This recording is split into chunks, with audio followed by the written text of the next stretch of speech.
Assalamualaikum warahmatullahi wabarakatuh.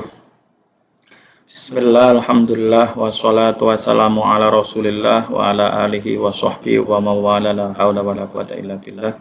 Teman-teman mahasiswa yang saya hormati, saya banggakan, kita akan masuk kuliah pendidikan agama Islam.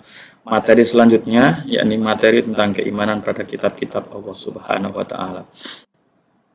Ada beberapa hal yang perlu kita pelajari dalam materi ini. Kita akan membahas tentang pertama nama kitab. Jadi kita akan berbincang tentang nama kitab-kitab yang akan kita pelajari pada siang hari ini. Dan kemudian isinya, risalah-risalahnya, kemudian suhuf. Jadi kitab-kitab yang lain selain yang kemudian 4 kitab yang akan kita bahas itu, dan kemudian refleksi atas keimanan-keimanan ini.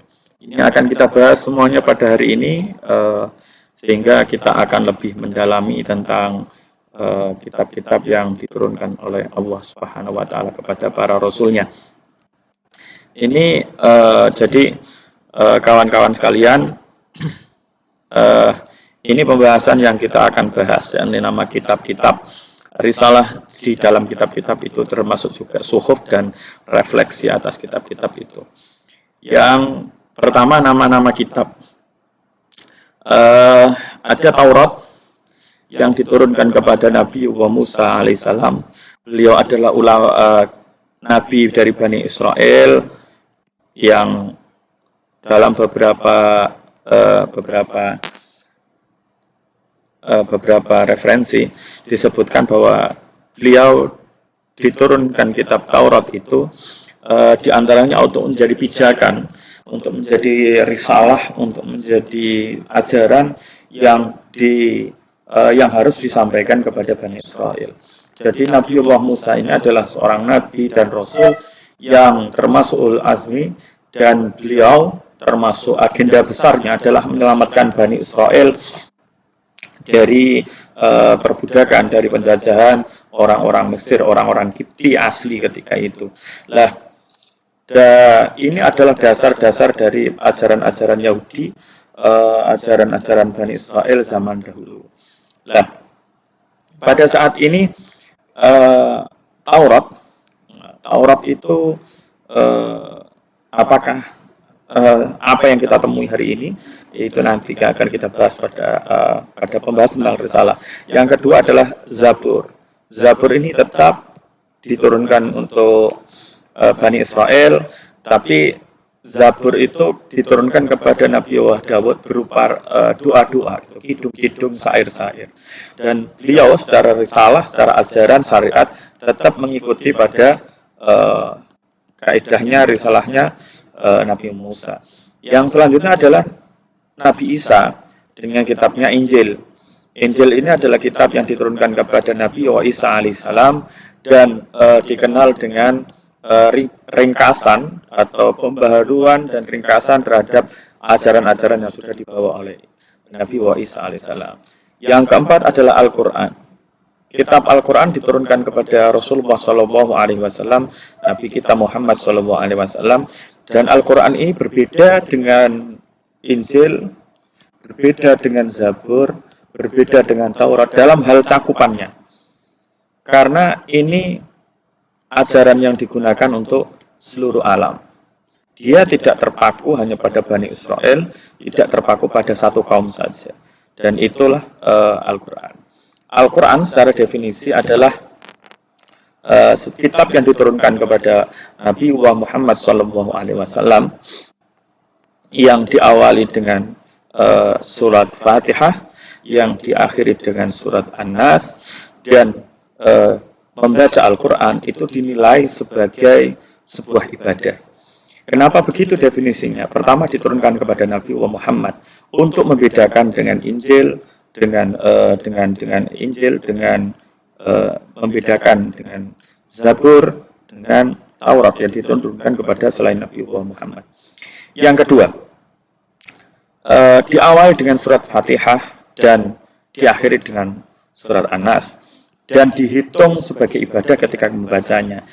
Kenapa begitu? Karena Al-Quran berbeda dengan hadis qudsi. Hadis qudsi itu wahyu yang diterima Rasulullah, tapi membaca hadis qudsi tidak termasuk dalam ibadah ketika membacanya. Tapi ketika mempelajarinya tentu beribadah. Tapi tidak termasuk ibadah ketika membacanya saja. Tapi Al-Quran itu tidak mengerti atau tidak artinya, paham atau tidak maksudnya. Tapi ketika membaca maka dihitung sebagai ibadah. Itulah kenapa Al-Quran didefinisikan seperti itu. Terkait risalah, Taurat atau Torah yang diturunkan kepada Nabiullah Musa alaihissalam itu berarti panduan pengajaran, merupakan 5 buku pertama dari tanah. Karena Torah itu ada Torah yang tertulis, ada Torah yang lisan hari ini. Jadi ini yang tertulis, ini yang lisan. Ini adalah penafsiran atau pengkisahan dari yang tertulis ini.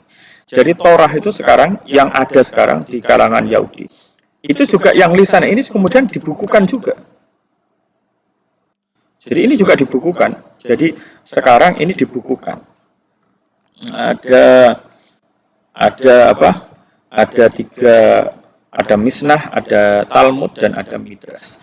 Ini yang dibukukan yang dari tradisi lisannya. Sedangkan yang tertulis itu ada tertulis itu ada yang 5. Jadi ada 5 yang tertulis awalnya, yakni kitab Genesis, Exodus, Leviticus, dan lain sebagainya. Itu Torah. Kemudian yang kedua Zabur. Ya. Zabur itu tidak berisi tentang syariat gitu ya. Tapi berisi tentang lagu atau musik atau berisi tentang syair-syair, tentang kidung-kidung. Karena apa? Karena suara Nabiullah Daud sendiri itu istimewa, suaranya sangat indah. Gitu. Zabur juga dikenal dengan bahasa Ibrani Zimrah atau Zamir atau Mizmur atau Zamar atau Mazmur. Gitu. Jadi ini yang kita kenal hari ini dengan kitab Mazmur, gitu ya, yang berisi tentang kidung-kidung pujian. Ini Zabur. Sedangkan Injil itu berasal dari kata an-najl, artinya ringkasan. Jadi ringkasan dari kitab-kitab ajaran yang dibawa oleh Nabi Musa. Tapi ini juga ada pembaharuan syariah. Sampai kemudian turunnya Al-Quran yang diturunkan kepada Nabi kita, Nabi Muhammad Sallallahu Alaihi Wasallam. Jadi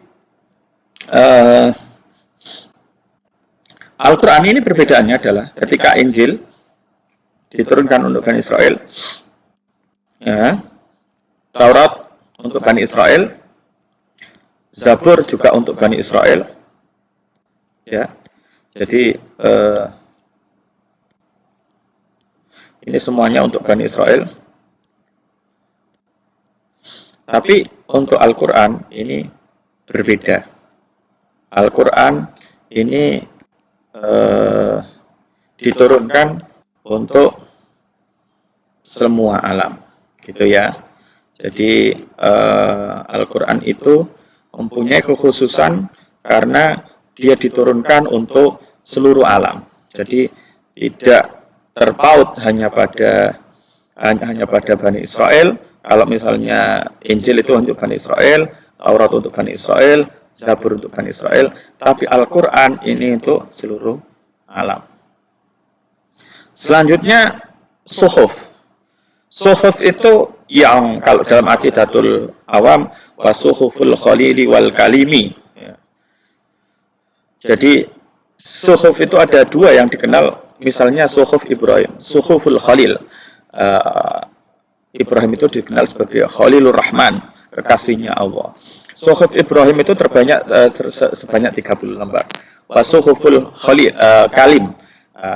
Musa, Nabi Musa itu dikenal sebagai Kalimullah, orang yang berbicara kepada Allah.